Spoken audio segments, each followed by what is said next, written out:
My name is Leo Hayes, and I'm a professional trophy husband. My sole job is to cater to my billionaire wife, Ava Chun, with whom I have a contract, not a marriage. For 3 years, my performance has been flawless. The adoring, supportive husband who loves her to death. My role is to be the perfect, unobtrusive backdrop for her and her old flame. Everyone in our circle smirks, calling me a pathetic gold digger, a placeholder with no dignity. But I'm just waiting for Ava to honor our agreement. After 3 years of my perfect husband act, she gives me a sprawling penthouse overlooking the Hudson, $10 million in cash, and then kicks me to the curb. But I never expected this. On the day our 3-year contract was up, she got into a car accident. I knelt by her hospital bed, looking at her comatose form, and cried more convincingly than anyone. Inside, though, I was ecstatic. If Ava actually dies, I thought, my mind racing, doesn't that mean I legally inherit her entire estate? That's a 10-figure net worth. I'd be set for life. Hell, for 10 lifetimes. Just as I was secretly celebrating my potential windfall, her eyes snapped open. "What were you just thinking?" she asked. I looked up, my eyes instantly welling with tears. I gazed at her with profound devotion, my voice trembling.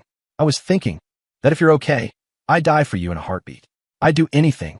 Perfect. The line, the delivery. I'm almost moved myself. But Ava didn't react with her usual icy impatience. She just stared at me. Her stunning, usually expressionless face was filled with something I'd never seen before. A mixture of shock, confusion, and utter disbelief.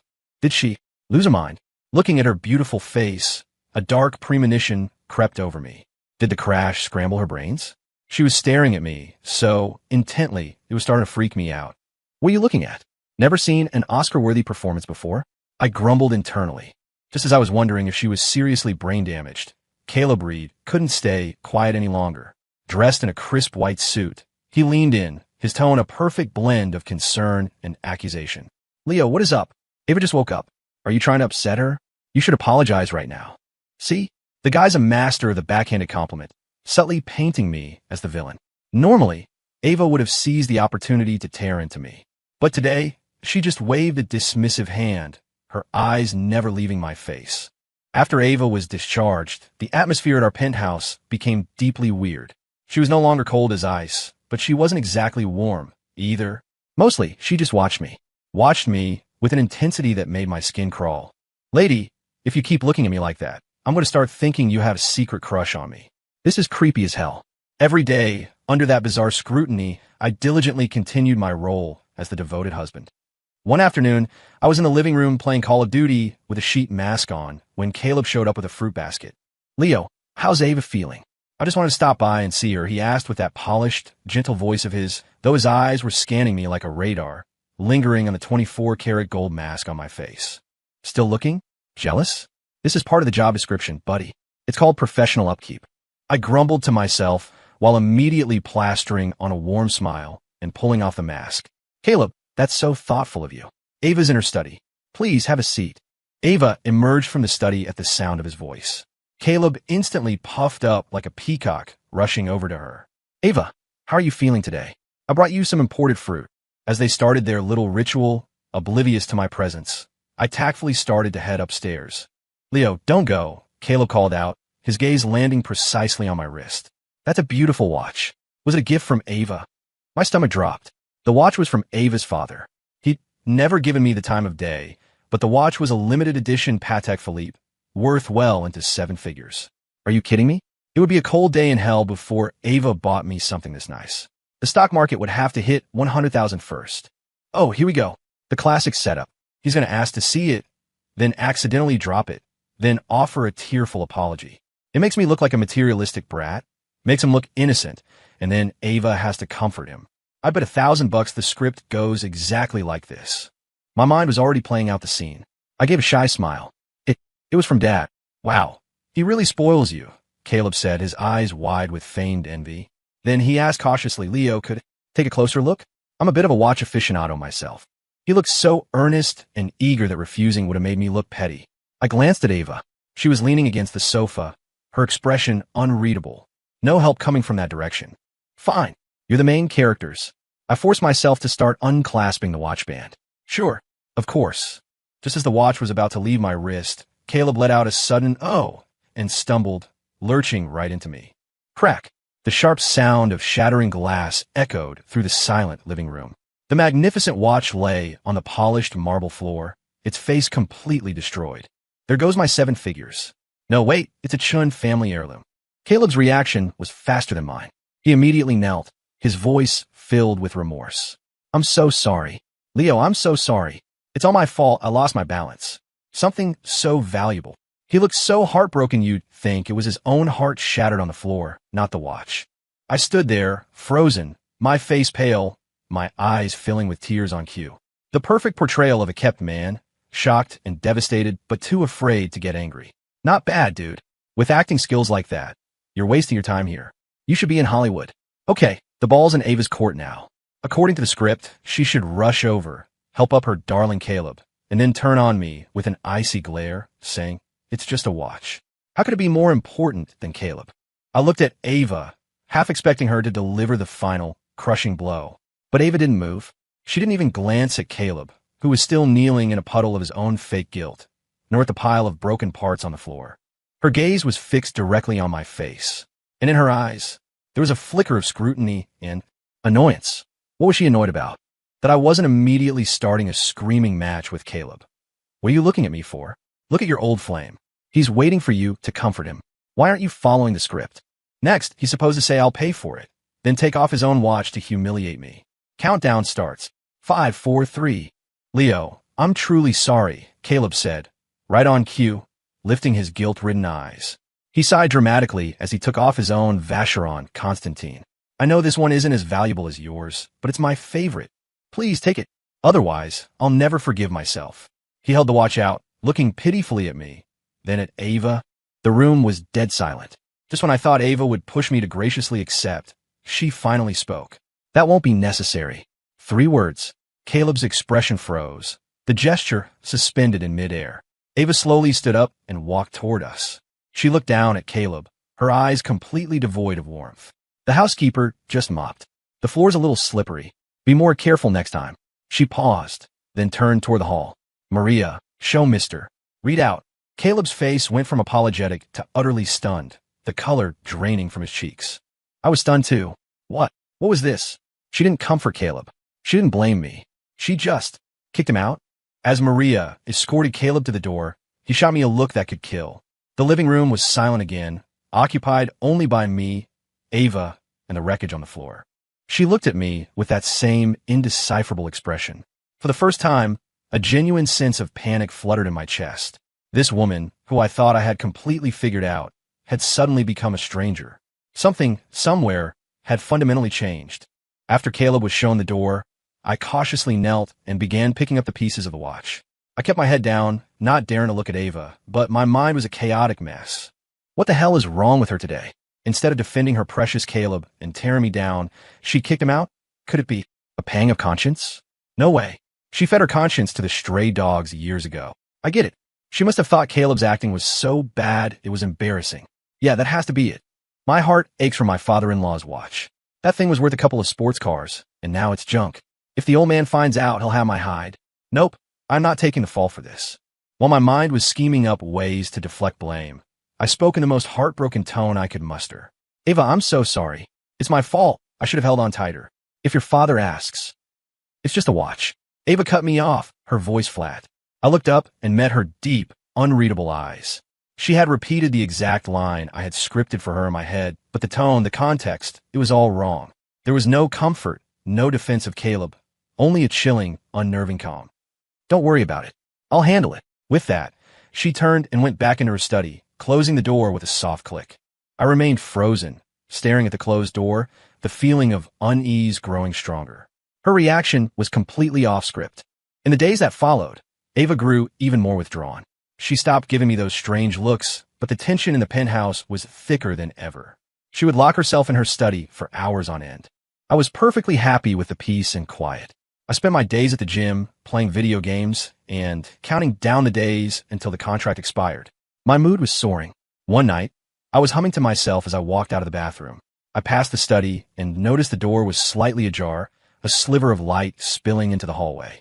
Curious, I tiptoed closer to see what she was up to. Through the crack, I saw Ava sitting at her desk, holding a document, lost in thought. Her cool profile was cast in shadow by the desk lamp. That document. It looked familiar. I squinted, and my heart skipped a beat. Wasn't it the marriage contract we signed 3 years ago? She had dug out. I held my breath, the hair on my arms standing on end. Holy shit. What's she doing? We're at the finish line. Why is she pulling out the contract now? Is she planning to renege? Is she going to screw me out of the penthouse and the $10 million? I knew it. These corporate sharks are all the same. Ava Chun, you backstabbing. If you dare screw me over, I swear I'll burn this place to the ground. I was seething, ready to storm in there and demand answers. But losing my cool now would do me no good. I took a deep breath, forced down my rage, and started to back away quietly, planning to retreat to my room and strategize. Just then, Ava moved. She slowly lifted her head, and our eyes met in the dim hallway. Her expression was something I'd never seen before. Shattered. Yes, shattered. Like a broken mirror, reflecting shock, pain, and self-mockery. She held up the contract, her voice hoarse. Leo, these past 3 years, has it all been an act? My heart sank into my stomach. She knows. How could she know? She's known the terms of the contract from the beginning. I forced myself to stay calm, my face quickly morphing into the familiar look of confused innocence she knew so well. Ava, what are you talking about? What act? I gently pushed the door open and walked toward her, my eyes turning red on command. I don't understand. Ava watched me approach her step by step, watched the flawless performance on my face. And then, she let out a low laugh. A laugh filled with endless sorrow and self-deprecation. She slapped the contract down on the desk with a sharp rustle. You don't understand? She repeated, her eyes red-rimmed. Leo, I'm asking you, do you really want to leave me that badly? Duh. You want me to stick around and be the third wheel for you and your boy toy? What, for the holidays? Just 3 more months. 3 months. I just have to endure a little longer. Freedom and fortune are calling my name. I can't blow it now. I was giving myself a pep talk while my voice trembled with emotion. Ava, I don't know why you're suddenly saying this. I love you. Why would I ever want to leave you? Unless you don't want me anymore. As I spoke, a single, perfectly timed tear rolled down my cheek. I expected this performance, like all the others over the past 3 years, to be met with her usual cold indifference. This time, however, the last glimmer of light in her eyes was extinguished the moment I finished my sentence. That night ended in a stalemate. She didn't press me further, just locked herself in the study and didn't come out. I went back to my room, my mind a tangled mess. Stay calm, Leo. As long as you don't admit anything, she's got nothing on you. It's just 3 more months. You've been acting for 3 years. Don't drop the ball at the 1-yard line. I spent the whole night building up my mental defenses. The next day, I was once again the loving husband who adored her to his very core. I made her breakfast and saw her off to work, the same gentle, appropriate smile on my face, as if last night's confrontation had never happened. Ava gave me a long, deep look, said nothing, and left for the office. And then, Ava started being nice to me, and it wasn't an act. She started coming home on time, no longer staying out all night. At the dinner table, she'd ask what I did all day, though her tone was still clipped. She even turned down Caleb when he called to ask her out, telling him flatly, I'm busy, for the first time in front of me. This belated tenderness felt like a barrage of sugar-coated bullets, leaving me completely disoriented. 3 years ago, I might have wept with gratitude. Now it just felt terrifying. What new game is this woman playing? Good cop, bad cop. Is she trying to buy me off with a few scraps of kindness, so I'll forget about the 10 million and the penthouse? In her dreams, my principles are ironclad. I will not be swayed by cheap tactics. One evening, Ava came home surprisingly early, carrying a shopping bag. She placed it in front of me, her expression a little unnatural, her voice stiff. I was passing them all and picked this up. I opened it and my jaw dropped. It was the new impossible-to-find, special edition PS5 bundle. The very same one I had mentally complained about 100 times while gaming just days ago. God, the first thing I'm doing when I get my money is throwing out this piece of junk and getting that new console. My mind was reeling, but my face showed an expression of being so deeply moved I was on the verge of tears. Ava, how'd you know I wanted this? Ava's eyes flickered, and she swallowed hard. Of course she didn't know. She had never cared about what I liked. Holy crap, did she bug me? She even knows the stuff I'm ranting about in my own head. What the hell does this woman want? This is terrifying. It's psychological manipulation. A blatant sugar-coated attack. She's trying to break down my defenses, make me feel dependent and grateful, so that in the end, I'll willingly walk away with nothing. Damn it, what a vicious strategy. The more I thought about it, the more horrified I became, a cold sweat breaking out on my back. Ava's expression visibly darkened. A wave of profound disappointment and pain washed over her eyes. "I'm glad you like it," she said, then turned and walked upstairs, her posture radiating an air of desolation and exhaustion. I looked at the brand-new console on the table, then at her lonely figure retreating up the stairs, completely bewildered. Why is she upset now? Was my move to tears performance not convincing enough? It should have been.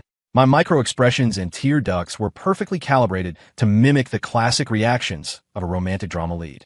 A woman's mind is a goddamn enigma. Whatever. I'm not going to dwell on it. If she doesn't want to be around, great. A brand new, expensive console all to myself. Awesome. I gleefully scooped up the PS5, forgot all about dinner, and dove headfirst into the world of gaming. Upstairs, in the study, Ava leaned against the door and slowly slid to the floor. She lifted a hand and covered her face in agony. Her first clumsy attempt at a peace offering had, to her, sounded like a premeditated, sinister plot. Ava laid low for a few days. There were no more sudden gestures of goodwill, just a consistent schedule of coming home on time. We were like roommates, with almost zero interaction outside of the dinner table. I actually liked this new dynamic. As long as she didn't pull any stunts and we could coast to the contract's end date, I could make a clean exit. But clearly, someone didn't want me to have it that easy. One day, while I was gaming, I got a call from an unknown number. The voice on the other end was distorted and menacing. "Is this Leo Hayes? We have your wife, Ava Chun, an abandoned warehouse in Queens. Come alone. If you call the cops, you'll be picking up her body bag." The line went dead. I held the phone, stunned, for a full 3 seconds.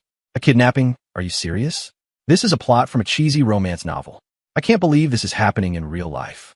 And come alone? Who do you think I am? Captain America? These kidnappers are total amateurs. Before I could even process this dramatic turn of events, my phone rang again. This time it was Caleb. His voice was so strained with manufacturer panic, he was practically shrieking. "Leo, it's terrible. Ava was kidnapped by a corporate rival. The kidnappers called me. They want me to save her. I'm so scared. What do I do?" I blinked. Okay, I get it. This whole thing was directed by Caleb himself. "Dude, your script is terrible. Why would the kidnappers call both the husband and the old flame? You're just asking for us to compare notes and expose your whole charade." His goal is obvious. He wants to use this as a chance to stage a risking it all for love drama for Ava, while painting me as a coward who's too scared to save his own wife. It's childish, but effective. After all, that's exactly the kind of crap Ava falls for. My mind was crystal clear, but my voice was a perfect imitation of panic. "WH what? Kidnapped? Caleb, don't be scared. I'm on my way." After hanging up, I immediately changed clothes, ready to leave. If we're putting on a show, you have to go all in. I was just about to burst out the door in a heroic sprint when I ran headfirst into Ava, who was just getting back from the gym. She stood there in her workout clothes, a sheen of sweat on her forehead, perfectly fine and not the least bit kidnapped. We stared at each other. The air froze. "Me? Ava? Oh, for fuck's sake, this is a 5-alarm social disaster. Why is she home? Didn't that idiot Caleb do any research before staging his little play?" The expression on my face was more horrified than if I'd seen a ghost. Ava's expression was equally complex, a mixture of curiosity and something else I couldn't quite place. She didn't ask about the phone call. She just asked calmly, "Are you going out?" My brain went into overdrive, scrambling for an excuse. A friend invited me out to dinner." "Yes, dinner. That's it. I will not admit I got a call from that moron, or my intelligence will be dragged down to the level of his acting." Ava was silent for a moment. Then she took out her phone and dialed a number. "Hello, Liz," she said, her voice cold as steel. "Find out where Caleb Reed is right now." My heart leaped into my throat. She knew. She must have gotten a call, too. Oh, this is going to be good. A self-righteous fraud, a secretly omniscient CEO, and me, pretending I know nothing. The three of us have enough drama for our own Oscar bait film. Ava hung up and looked at me, her eyes filled with a meaning I couldn't decipher. "You want to get dinner?" A rare, sharp smile touched her lips. "As it happens, I have some business out in Queens myself. Let's go together, Mr. Hayes." The way she said Mr. Hayes sent a shiver down my spine. I had a very strong feeling that Ava was taking me to watch the show unfold. Live. Inside the abandoned warehouse in Queens, Ava and I sat in her car, parked at a safe distance, watching the ridiculous pantomime play out. Just as expected, Caleb arrived, a briefcase supposedly full of cash in hand, looking every bit the valiant hero. Two masked kidnappers rushed out and started roughing him up. Caleb screamed, "Take whatever you want, just let Ava go." His performance was so over the top, it was painful to watch. I sat in the car, thoroughly entertained. His acting is way worse than mine. The facial expressions are too exaggerated. The lines are cliches. No soul. And those two kidnappers are clearly day players he hired off Craigslist. Zero professionalism. One of them is wearing his mask upside down. God, what a pathetic, sloppy production. Just as I was enjoying the show, Ava spoke from beside me, her voice low and haunting. "Do you think I should go down there and save him?" My heart stuttered. Was she testing me? Yes. Go. It's the perfect hero rescues the damsel moment. You two can ride off into the sunset. Go now. I cheered internally. Out loud. My voice was filled with urgent concern. Of course you have to. Caleb's all alone. It's too dangerous. Ava, go. Don't worry about me. The more magnanimous I appeared, the more it would highlight Caleb's true love. After I spoke, Ava gave me a long, deep look. She didn't get out of the car. Instead, she took out her phone and, right in front of me, dialed 911. When the call connected, her voice was completely calm. "Hello, police. There's a public brawl at the abandoned warehouse district in Queens. It looks like an illegal transaction of some sort. I suggest you dispatch officers immediately." She hung up, then turned to me, a slow smile spreading across her face as she took in my stunned expression. "Come on, Leo. Let's go see how this little play ends." The wail of police sirens was the closing music for Caleb's terrible production. When several officers stormed out of their cars and tackled the two kidnappers who were still deep in their performance, the heroic look on Caleb's face froze solid. His lie was exposed in the most public way possible. He was speechless, and in the end, he was politely invited to the station for filing a false police report and disturbing the peace. Through it all, Ava never looked at him again. The drive back was less tense. I sat in the passenger seat, secretly studying Ava's profile. Her jaw was tight, but there seemed to be the faintest hint of a smile at the corner of her mouth. Is she mad? She can't be. Her old flame just played a little prank on her. For a titan of industry, she's being pretty petty. Then again, nobody likes being played for a fool, especially by someone you supposedly care about. Well, she must finally see Caleb for who he really is now, right? Just as I was reveling in Caleb's downfall, Ava spoke. "Don't you have anything you want to ask?" I blinked, immediately slipping back into my cautious persona. I trust you, Ava. I'm sure Caleb was just worried about you and made a foolish mistake." I continued my role as the benevolent saint, understanding, forgiving, and utterly magnanimous. Ava slammed on the brakes, pulling the car over to the side of the road. She turned and stared at me, her eyes simmering with a deep, suppressed pain. "Leo," she practically spat my name through clenched teeth. "Do you even have a heart?" Here it comes. The misdirected anger. She can't handle her boyfriend, so she takes it out on me, her personal punching bag. Classic toxic behavior. I sneered internally, but my face was a mask of confusion and hurt. "Ava, how could you say that to me?" She looked at my airtight performance, and the agony in her eyes deepened. She seemed to want to say more, but in the end, she just slumped back against the seat and started the car again. We finally stopped in front of an old, stately mansion, the Chun family estate. In 3 years of marriage, she had never brought me here. She led me into the somber house. In the dim light, I saw a black and white portrait of a gentle-looking woman hanging on the wall.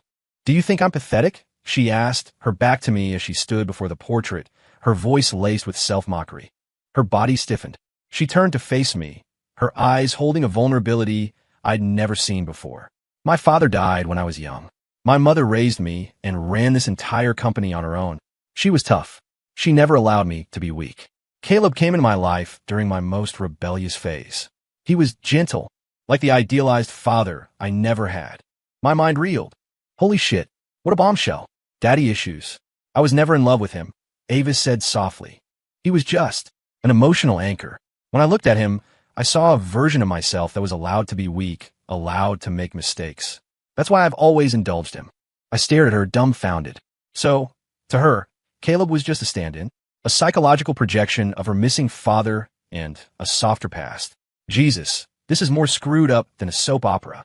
Does that mean I, the official husband, was the replacement for the replacement? It's like Inception, but for relationships. I was completely stunned by this shocking revelation. And Ava, watching my shocked expression, had a glimmer of hope in her eyes. She probably thought that learning about her tragic past would make me feel a shred of sympathy for her. She was wrong.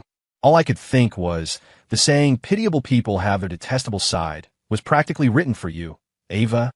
But none of that matters now. The most important thing is that the biggest obstacle, her old flame, is out of the picture. My 10 million and the penthouse should be a sure thing now, right? After returning from the family estate, Ava was a different person. She stopped trying to be nice to me, but she also stopped the cold remarks. She just became quiet. She went to work, managed her billion-dollar empire, and came home to sit alone in the vast, empty living room, lost in thought. The way she looked at me no longer held any curiosity or judgment, only a deep, profound exhaustion I couldn't understand. I knew she was waiting, and I was waiting too. We were both waiting for the same day to arrive. Hey, you haven't forgotten, have you? Our contract is up in 1 month. What's the point of all this belated affection now? You can't possibly think you can make me feel so touched that I'll tear up the contract and volunteer to stay on as your free arm candy, right? Give me a break. I just want my money so I can retire. Finally, the last day of the 3-month extension arrived. It was our wedding anniversary and the termination date of our contractual marriage. Ava seemed to have completely forgotten about the latter. She had booked a table at the city's most romantic rotating restaurant, complete with dazzling skyline views and a string quartet. She wore a soft, moon-white dress I'd never seen before, shedding her icy corporate armor. She was breathtaking. The candlelight flickered, the atmosphere thick with romance. Ava sat across from me, her dark eyes filled with a nervous, almost desperate hope. She produced a velvet box and slid a diamond ring that looked like it cost a fortune across the table toward me. Leo, she began, her voice softer and more sincere than I had ever heard it. I know, I haven't been fair to you. Can we start over? For real this time? I looked at the starlight in her eyes, then at the massive rock on the table. Wow, that thing is huge. Is this a proposal? A contract renewal? Sorry, Ms. Chun. I quit. Under Ava's hopeful gaze, I didn't touch the ring. Instead, I reached into my jacket, pulled out another document, and placed it gently on the table in front of her. It was the divorce agreement, already prepared, already signed by me.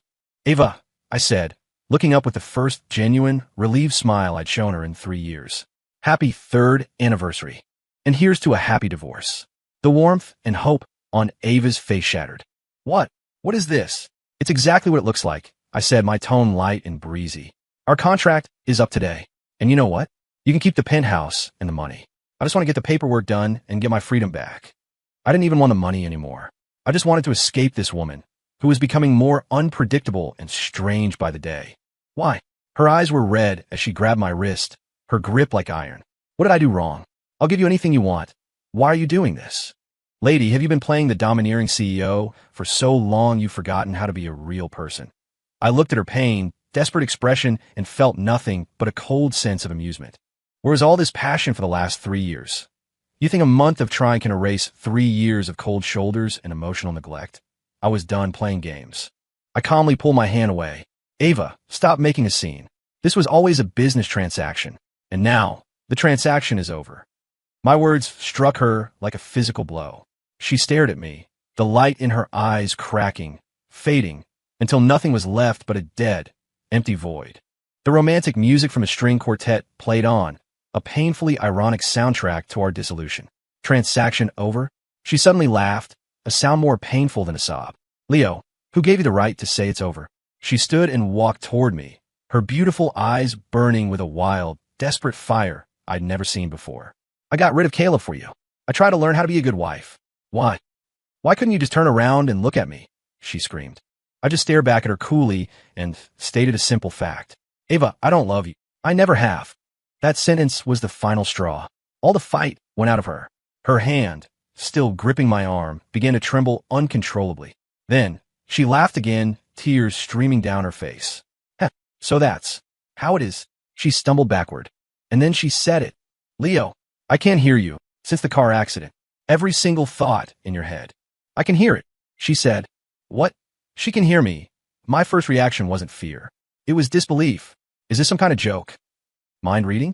What's next? You're Professor X.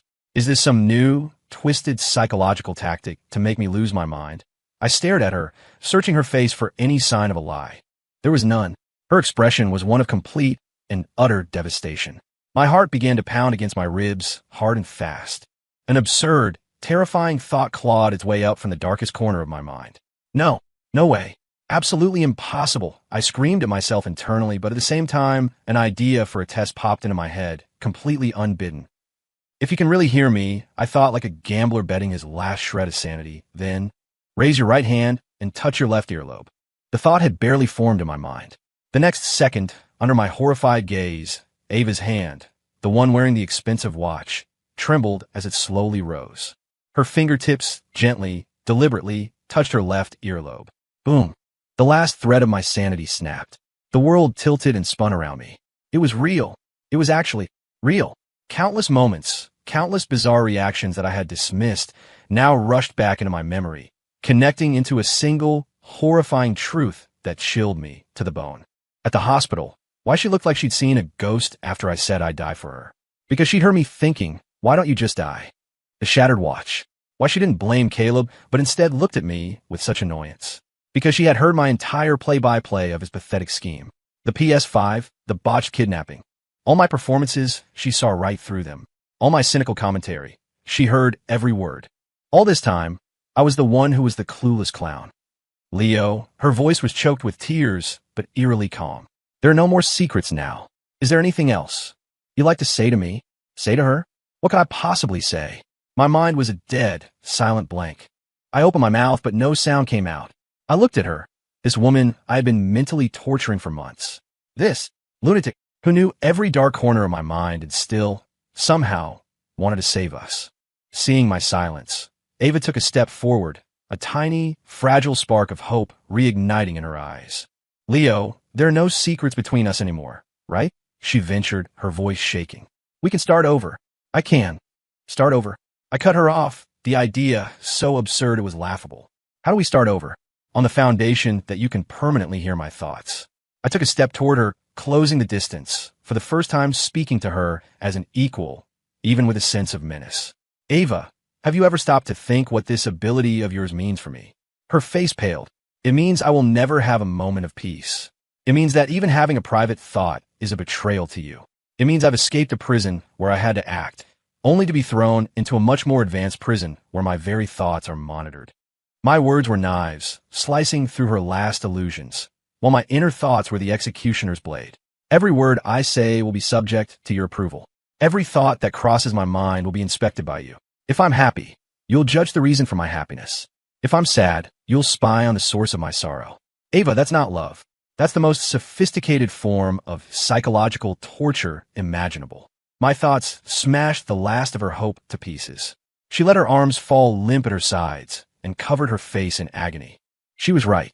The ability she thought was her trump card, the key to my secrets, was the very reason I could never, ever forgive her. To her, it was a shortcut to absolute honesty. To me, it was a one-way ticket to absolute damnation. A chasm now lay between us, one that could never be crossed. So, she said, lowering her hands. Her face was a gray, emotionless mask. There was never any chance for us, was there?